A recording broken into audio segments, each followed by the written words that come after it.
Fala pessoal, tranquilo? Estamos aqui com mais um vídeo. Hoje eu vou trazer uma atualização para vocês aí a respeito do carro. Já dá para ver que tem uma diferença grande desde o último vídeo. Eu acho que do último vídeo para cá tem mais ou menos umas 3 semanas de trabalho no carro. A gente está trabalhando praticamente direto no carro, mas de forma cautelosa, né? Porque a gente é iniciante e tal, nunca tinha pintado o carro. Então eu tô tomando cuidado em todos os pontinhos. E eu vou mostrar pra vocês o que a gente já fez. Já dá pra ver bastante diferença, mas eu vou começar a partir do que eu lembro que eu mostrei no último vídeo. Se eu não me engano, eu acho que eu já tinha botado os paralamas no lugar, ou não. Não sei. Vou começar falando então dos paralamas. Eu já tinha desmontado o carro. A gente teve que montar de novo capô, as portas, pra colocar os paralamas, porque eu me atentei que o paralama deve ser pintado junto com a carroceria, por causa da calafetação. Você, além de parafusar o paralama, a gente tem que fazer uma calafetação aqui, ó, que é como se fosse um emborrachamento. Não sei dizer exatamente o tipo de material que parece, mas ele serve para vedar e também para fixar a peça no lugar. Então é feito tipo um macarrão, em forma do macarrão que chama, né? De fora a fora aqui, ó. Aqui também, ó. E também aqui. Então eu precisei alinhar tudo, botar as portas no lugar, o capô para alinhar, para ele fixar o paralama na posição correta dele, porque eu não ia poder tirar novamente. Eu precisava pintar o paralama junto com o carro para pintar também. Esse macarrão vai fazer um acabamento só aqui. Então eu tinha falado que eu ia pintar o paralama separado, só que na verdade eu vou pintar ele junto com a carroceria. Só que antes de eu fixar o paralama no lugar, a gente começou a trabalhar com bate-pedra, que é como se fosse também um emborrachado que você aplica com a pistola. Ele serve para dar mais rigidez na lata aqui também, mais resistência também, arranhão, essas coisas, e acaba dando um acabamento legal. Ele tampa algumas imperfeições e tudo mais. Então a gente aplicou o emborrachamento nessa parte da frente aqui e também por dentro das caixas de roda. Eu acho que não vai dar pra ver aí porque tá meio escuro, mas aplicamos aqui dentro tudo. Eu tirei a suspensão do carro e aplicamos aqui por dentro. E também, como eu falei, antes de colocar o paralama no lugar, a gente aplicou por trás do paralama aqui também. Ele diminui também aqueles barulhos de pedra batendo. Acho que é daí que vem o nome bate-pedra. Qualquer barulhinho de pedra, aquele asfalto novo que você pega, que ricocheteia aqui dentro, diminui esse barulho, porque ele forma meio que um emborrachado. Então a gente aplicou aqui e aí depois eu fixei o paralama no lugar, alinhei as peças e tudo mais. Ainda tá faltando alguns parafusos aqui que eu tenho que acertar. Eu acabei colocando outro paralama paralelo aqui, novo, né? Porque o paralama daqui tá até aqui, ó. Eu vou usar ele de treino para me treinar com a pistola de pintura e tudo mais. Só que eu vi um amassado nele bem aqui assim, quase imperceptível, mas dependendo do ângulo eu conseguia ver. Então eu acabei optando em retirar ele porque eu não tenho capacidade de desamassar, entendeu? Era um amassado pequeno e mesmo sendo pequeno, para tirar tinha que dar muita massa. E eu não tô dando tanta massa no carro assim. E o martelinho de ouro tiraria fácil, mas eu não tenho capacidade para tirar. Então eu preferi comprar outro paralama. O paralama de Uno é bem barato e ele já vem certinho. Então a gente instalou os dois paralamas aí. Fizemos o bate-pedra aqui e aqui. Provavelmente a gente vai fazer debaixo do carro todo também, porque eu gostei da textura que dá. E vai ficar tudo pretinho por baixo, vai ficar maneiro. Mas isso é para uma outra hora.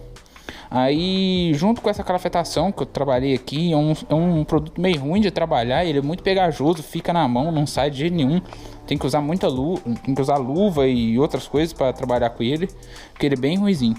E aí a gente também fez uma calafetação aqui, ó, seguindo o padrão do original. Não sei se tá dando para ver aí, igual um macarrãozinho mesmo, passando por cima das duas latas, da junção das duas latas aqui e aqui também, direto até lá embaixo. Ainda falta fazer alguns detalhes. Eu acho que eu vou fazer mais uma calafetação aqui assim, ó, para ficar bonitinho, e do lado de cá.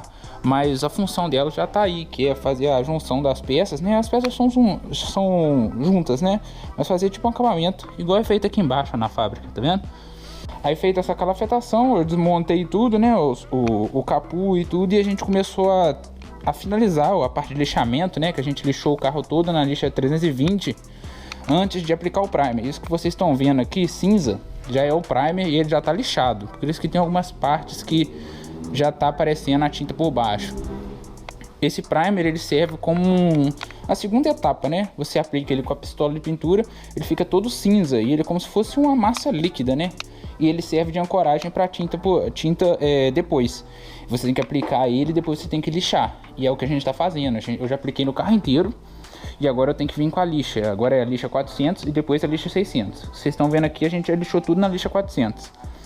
Tudo não, acho que 90%. Eu acho que essa semana já dá para terminar o lixamento. E aí a gente vai vir tampando os locais onde já chegou na tinta embaixo. Por quê? Para não ficar com a base de cor diferente. Algumas tintas, cores de tinta, acaba que ela não tem uma cobertura muito boa. Então se você demole e não der a quantidade de demãos que precisa, acaba que onde a base está mais escura, dependendo da iluminação e do ângulo que você vê, você consegue ver uma tonalidade mais escura da tinta que você aplicou. Então é bom deixar a base toda numa tonalidade só. E aqui, no caso, a gente vai deixar da tonalidade do primer, que é essa tonalidade clara. Então eu ainda vou vir com a camada de primer nesses locais aqui e fazer um lixamento para ficar tudo uniforme com a mesma tonalidade. Eu ainda estou trabalhando nos vincos, tá vendo? A gente tem que tampar com fita crepe em cima e lixar por baixo, depois tampar por baixo e lixar por cima para não tirar os vincos do carro. Se você passar a lixa aqui, você acaba cortando o vinco e aí acaba que fica feio. Quando você olha de lado assim, ele perde os vincos. No caso aqui, a gente pintou separado. Eu primeiro pintei a parte de dentro com primer e aí no dia seguinte, ou não sei se foi no dia seguinte ou foi na semana depois, no final de semana depois, a gente pintou a parte de fora do carro. Aí eu isolei a parte de dentro porque não pode esfumaçar. Quando ele esfumaça, acontece que fica muito fosco. E aí é mais difícil de você lixar e tudo mais. Mas nessa etapa aqui não é tão problemático, porque você vai lixar, então acaba que o resultado final chega o mesmo. Só mais difícil de você chegar no resultado final. Mas aí a gente pintou a parte de fora num outro dia. E num terceiro dia a gente pintou as peças. Eu comprei uns vergalhões, não sei se tá dando pra ver lá no final da garagem. E eu fiz uns ganchos que eu pego nas peças e penduro elas aqui. Vai ser até útil pra mim quando for pintar as peças, que eu consigo pintar tanto pela parte da frente quanto por trás sem precisar tocar na peça. Ela fica simplesmente pendurada. Então a gente pintou separado. As peças eu já lixei algumas partes, outras partes não. Aqui pode, não sei se no vídeo tá dando pra ver, mas depois que você pinta com um primer, a gente tem uma tinta preta comum, poliéster, e você aplica esfumaçando por cima da peça, e ela é muito útil. Acho que sem ela seria muito difícil eu conseguir dar um acabamento tão bom assim no primer. Ela serve como controle de lixamento, ela mostra pra você os lugares que você já lixou, os lugares que você não lixou, e os lugares que estão mais baixo, pequenas imperfeições, mínimas mesmo, você consegue perceber. Por exemplo, não sei se vai dar pra ver aqui, aqui tem uma pulverização de tinta, eu cheguei a lixar, mas não tirou tudo, ou seja, eu sei que essa região aqui tá mais funda que a região de fora, é coisa milimétrica, eu acho que nenhuma folha de papel aqui, mas aqui eu vou aplicar duas camadas de primer aqui por cima e depois vou lixar e vai ficar nivelado, entendeu? Então é muito útil mesmo. E ele te fala onde é que você já lixou e onde é que não. Então você consegue controlar e lixar todos os cantinhos. O que acontece? Depois que a gente fez a aplicação do primer, a gente meio que mudou de ideia. A gente inicialmente pintar o carro da cor dele, é o azul Night, se eu não me engano, azul Ocean. E a gente optou em pintar por uma cor mais clara, uma cor diferente. A gente tinha em mente, só que tinha desistido porque era um trabalho a mais, a gente tinha motor, a gente não tava com essa ideia. Mas acabou que depois a gente achou tão bacana, porque a cor mais clara, ela acaba mostrando mais detalhes da lataria do carro, os vincos e tudo mais. Então a gente optou em trocar a cor do carro. E é o que a gente vai fazer. Eu já até comprei a tinta, só que eu não vou falar qual cor que é, vou deixar mais pra frente. E pra isso, a gente, pra fazer um serviço bacana, tem que tirar o motor e caixa fora. Ele tá lá na frente, junto em cima do skate, que foi o jeito que a gente tirou. E até foi fácil de tirar o motor. Eu já tinha que tirar um dos calços dele, que são 3 pontos de apoio que o motor tem, de fixação, né? Um aqui e um debaixo do carro. Eu já tinha tirado esse daqui, porque eu tinha que pintar aqui. A ideia inicial era só pintar essa região aqui, junto com essa região aqui, e a parte aqui tudo deixado do jeito que tava. Então eu já tinha tirado aqui. E eu acabei tirando ali e ali, eu desci o motor para baixo com a ajuda do macaco. Depois botei 2 macacos no carro, levantei a frente do carro e puxei o motor para fora. Motor e caixa tudo junto. Então foi bem simples de tirar. Gastei, sei lá, 1 hora no máximo, porque tinha que acertar direitinho. Mas aí a gente teve que retirar o motor e agora a gente também vai pintar o motor. Motor e caixa, vai fazer outras coisas no motor, vai trocar a embreagem. Então, coisas simples assim de manutenção que vai facilitar a gente fazer agora com o motor do lado de fora do que depois, quando o motor já estiver no lugar. Igual tirar uma caixa de marcha com o motor no lugar é bem mais difícil do que tirar agora. Então eu já vou fazer algumas coisas que eu poderia já deixar para fazer depois, mas eu vou agilizar para fazer agora. E vamos pintar também o motor, vai mudar, a gente tá decidindo qual cor que vai ser ainda, mas isso é depois. Primeiro eu vou pintar o carro, depois eu vou mexer com a parte mecânica. Mas é por isso que o carro tá todo desmontado assim. Praticamente agora virou meio que uma restauração do que só uma pintura que eu ia fazer inicialmente.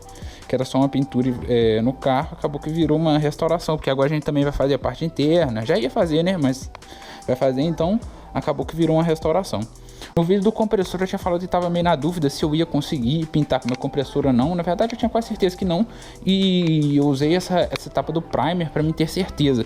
E realmente não vou conseguir pintar o carro com o meu compressor. Ele tem uma vazão muito baixa em relação para suportar minha pistola. Eu comprei a pistola na loja do mecânico. Ela precisa de 6 PCM de vazão, e o meu compressor acho que gera 3.6, é metade do que ela precisa. O que acontece na prática foi o que eu vi no teto e no capô, que são as peças maiores que você precisa ficar com mais tempo pintando. Foi onde eu vi o pior caso. A pressão do compressor abaixa a ponto de você não conseguir manter a pressão ideal para pintura, que é de 30 a 40 libras mais ou menos, depende do material. No caso do primer, eu acho, se não me engano, é 31 a 35 libras. Mas qualquer valor entre 30 e 40 dá para você fazer uma pintura boa. E no caso do primer, então quando a pressão começa a cair, depois de um certo tempo, ele começa a pulverizar mais e acaba que fica mais fosco a pintura. Aconteceu isso no teto e no capô. Então isso na hora do primer, como eu disse, é fácil de você resolver. Você vai lixar depois, então acaba que tudo fica lisinho, ó, não tive problema nenhum. Só que isso na hora da pintura eu não tenho como deixar acontecer, porque pode ser que eu não consiga resolver depois. A pintura até dá para lixar, polir, mas é um erro que não pode acontecer. Então, como eu disse no vídeo do compressor, eu vou ter que arrumar um compressor emprestado. Eu já meio que tenho a ideia de como que eu vou fazer isso, mas eu vou ter que arrumar um emprestado. Fora isso, o resto saiu muito bem. A gente está trabalhando com produtos Sherwin Williams. Eu comprei tudo já, praticamente tudo. Acho que falta só o diluente da tinta. Como eu troquei a tinta, eu fiz uma economia bastante grande, de coisa de R$300 no material, porque essa tinta que eu estou usando agora vai ser uma tinta PU. Então eu consigo catalisar e diluir ela, então ela dobra de quantidade. Provavelmente eu não vou precisar comprar mais, porque eu comprei um galão de 3.600. A outra tinta poliéster eu tinha que comprar verniz, catalisador para o verniz e provavelmente uma grande quantidade de tinta, porque ela não leva nada disso, nem diluente nem catalisador. Então o que vem na lata é o que você já vai aplicar. Mas eu acabei economizando bastante.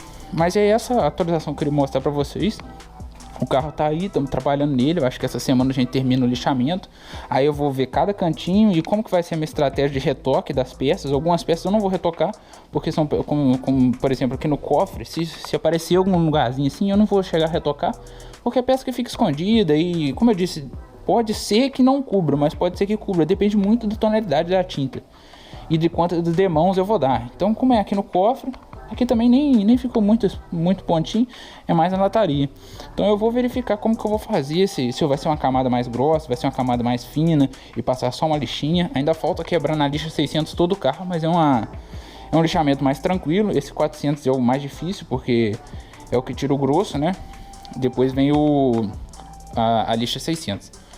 Mas é isso, o carro tá desse jeito aí. Eu acho que umas 2 semanas a gente consegue já começar a pintura. A pintura eu já meio que planejei, vai ser dividido. A gente vai pintar num dia interior e cofre, num segundo dia a parte externa do carro e no terceiro dia as peças. Acho que vai ser mais ou menos isso. Eu tenho que montar uma estufa aqui em casa, uma estufa não, uma sala de pintura, né? Botar umas lonas aqui na garagem aqui para não entrar cisco. Então tem bastante coisa ainda para acontecer. E eu dependo do tempo também. O tempo ultimamente está chuvoso, então eu acho que eu não vou mexer com isso enquanto o tempo estiver assim. Provavelmente vai ser no final de semana que eu vou pintar, então eu vou ter a semana inteira para verificar como é que o tempo vai estar. Então uma semana que tiver mais calor nem tanto, mas menos chuvoso, menos úmido o tempo, eu acho que eu vou optar por pintar nesse final de semana, entendeu? Mas é isso aí que eu queria mostrar pra vocês. O carro tá nesse estado aí, estamos trabalhando e vamos ver se fica um serviço bom. Tem muita coisa pra vir, a gente vai fazer bastante coisa nesse carro depois que pintar. Eu acho que depois que pintar vai ser coisa de 50% do projeto, 50%, 60%, tem bastante coisa, interior, motor. Eu já falei pra vocês, a gente vai pintar, vai fazer algumas coisas no motor. E nas rodas também, suspensão, então tem bastante coisa. Tudo aqui na garagem, economizando o máximo possível, fazendo a gente mesmo. E vamos ver o que vai sair daí. Beleza? Então vou ficar por aqui. Até o próximo vídeo. Valeu, pessoal.